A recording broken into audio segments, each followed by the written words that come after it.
Alright, rise up, brothers and sisters, kings and queens, boys and girls, friends, frenemies, and you agents. My name is Brother Mali. This is the Gambia One channel. This is the Gambia. That's the car park I usually do my videos from. Main road. Kotu is that way, and Bigelow is that way. Alright, just give me a little idea of where we're at. It's a lovely cloudless sky. It's so bright up here. I can't even see this camera. I can't even see the screen. So if our camera work is a bit dodgy, please excuse me. I can't see what I'm actually filming. Let's go this side though. So over there, that's the sea. That's there. Yeah, doesn't take too long. You can see the roundhouses. There's some roundhouses over there. So that's where we are. Pakalaka Junction is just this way. And what I wanted to talk about today was about, choosing what it is that you actually want and standing for that. Regardless how long and how long it takes, how hard it is, being a stand for what it is you want out of life. Because right now, what I've been finding is that I've been at the effect of, or I've been kind of like the, what's that word? What's that word? Collateral damage, right? I'm like the collateral damage of other people's viewpoints. You have certain people who believe that I shouldn't be from this continent. I should actually be a product, an asset in their company over in the Caribbean. And my children should also be assets of that company.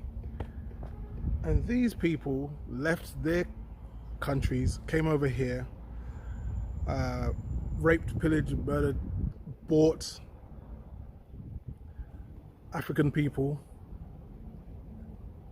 and took them over to the Caribbean, over to the United Snakes, and started to build up their businesses with us as the asset class in that business.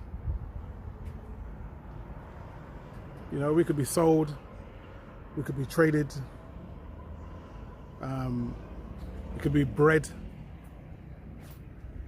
Our sisters could be raped. And all of that was fine and dandy, no problem at all. So here I am as a product of all of that, of other people's viewpoints of how things should be. What they didn't expect though was that door of no return that they've built all over the west coast of Africa. The door of no return. There's one here in Gambia, there's one in Senegal, there's one in Ghana. Those doors of no return, they were put there and named that for a specific reason. Because in their mindset, we were supposed to stay over in those slave colonies, whether that slave colony is called Guyana, Barbados, Antigua, Tennessee, it doesn't matter. As far as I'm concerned, you leave here, there is no return. You are you belong to this person, so hence you'll take this person's name, you'll learn this person's language, you will forget yours, you'll forget everything about where you're from, so on and so forth, and you will never return here. And some of us have been so brazen, shook off that training and found ourselves back here in the Gambia. So look, I know that leaving where you live and what you're used to, I know that's a big ask. I know that's a big thing to do. I know it's not easy. Trust me, I do, because it's not easy for me.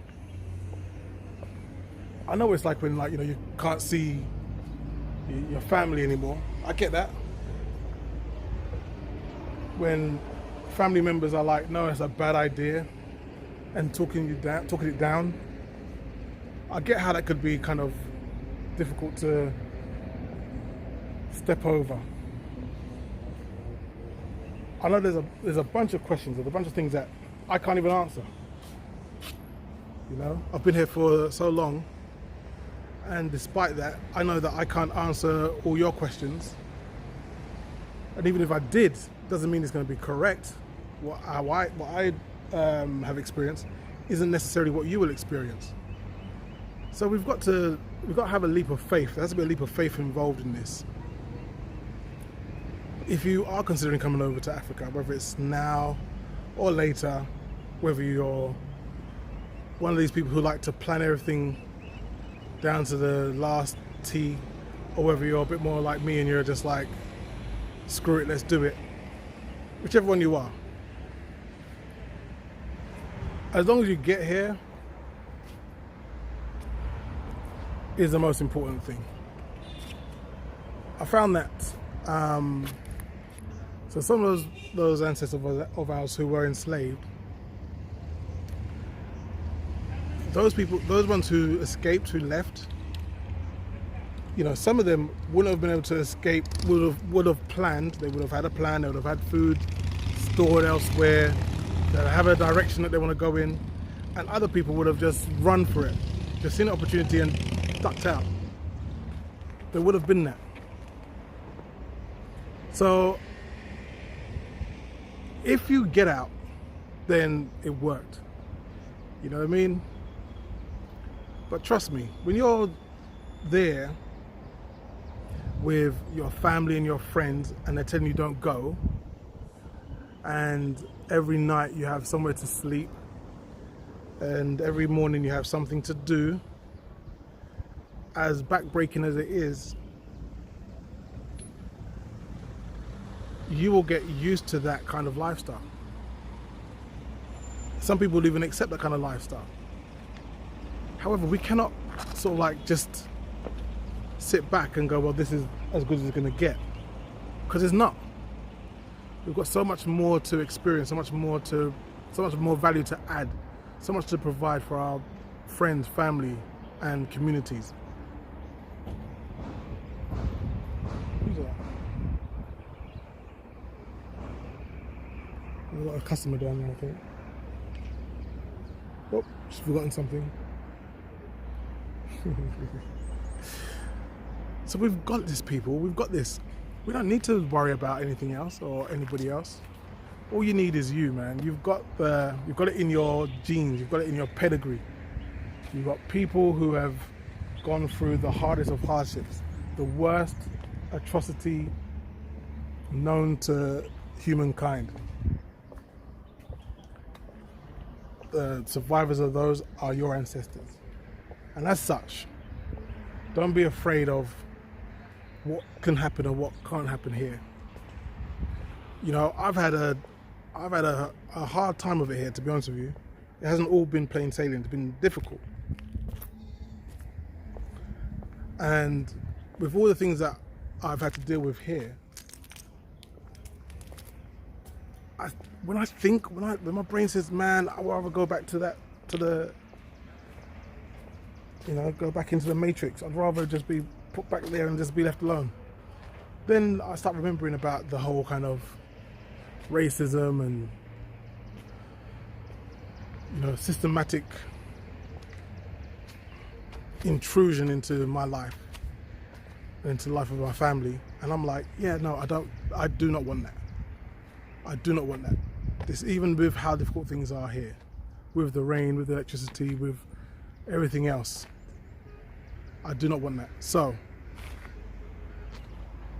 my invitation to you is to see what you can build, what you can provide. You know, actually, we'll go around this way.